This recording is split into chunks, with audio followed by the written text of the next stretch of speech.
બોલો. ઘોગંબામાં દિવાળીના બીજા દિવસની જાણે કે આતુરતાપૂર્વક રાહ જોવાતી હોય છે, કેમ કે દિવાળીના બીજા દિવસની સવારથી જ આદિવાસી પ્રજા અહીં જે મુખ્યત્વે રામદેવ પીર અને ભાથીજી મહારાજને ખૂબ જ માનતા હોય છે, ત્યારે ધજા નેજા ચડાવવા માટે કેટલાક લોકો છેક રણુજા અને ભાગવેલ ચાલતા જતા હોય છે.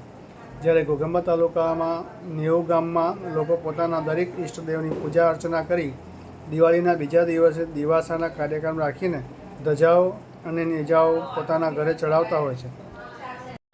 જ્યારે આજે ઘોગંબા તાલુકામાં પડતર દિવસ હોવા છતાં પણ ફૂલોના વેપારીઓમાં તેજી જોવા મળી હતી અને તેમાં પણ ઘોગંબા તાલુકામાં આવેલા ગામોમાં જ ગલગોટાનો વિપુલ પ્રમાણમાં પાક થતો હોય. દર સાલની તુલનામાં આ સાલ ફૂલોની આવક વધતા ઠેર ઠેર લોકો હાર બનાવવા માટે બેસી ગયા હતા અને 400થી 500 રૂપિયાના 20 કિલોના ભાવમાં ગલગોટાના ફૂલોનું વેચાણ કરવામાં આવતા હતા, જે ખેડૂતો પોતે પોતાના ટ્રેક્ટરમાં ભરી ફૂલોની દુકાનોમાં જઈ આપી આવતા હતા.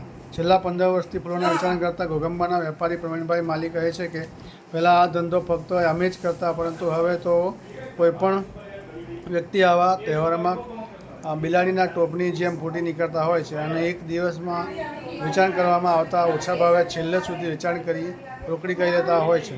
દર બેસતા વર્ષે 600-800 કિલો જેટલા અમે ફૂલો પરોવતા હોઈએ છીએ, પણ હવે 200 કિલોથી વધુ સાહસ નથી કરતા. પ્રવીણ માળી, ઘોગંબા.